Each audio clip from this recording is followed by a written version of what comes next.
আসসালামু আলাইকুম রহমতুল্লাহি ওয়া বারাকাতুহু। মানে আমার জীবনে একটা হিস্টোরি আছে, বাট আপনারা কি শুনতে চান? তাহলে বলেন, তাহলে হিস্টোরিটা আমি শেয়ার করবো সবার সাথে। মানে জীবনে ফার্স্ট টাইম যে একটা হিস্টোরি হয়, আমার জীবনে তেমনই একটা হিস্টোরি হয়েছে ফার্স্ট টাইম, যেটা আমি কাউরে কিভাবে বলবো কিছু বুঝতেছি না। এখন যদি আপনারা যদি সবাই মতামত দেন তাহলে আমি বলবো। মানে কেমন জানি কষ্ট লাগতেছে, বাট হিস্ট্রিটা খুব কষ্টের।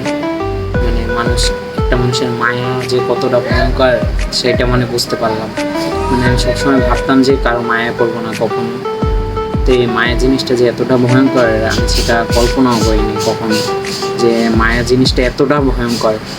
ভাবলাম যে কারো কখনো মায়া করবো না, তারপর আর পারলাম না, মানুষটার মায়া পড়ে গেলাম।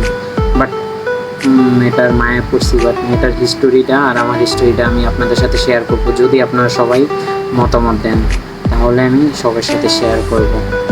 তো সবাই বলে দিয়েন যে আমি শেয়ার করব কি করব না। ভালো থাকবেন, সুস্থ থাকবেন, আল্লাহ হাফিজ। কষ্টের হিস্টোরি, বুঝছেন? তো যদি শুনতে মন চায় তাহলে আমাকে জানাইন আপনারা।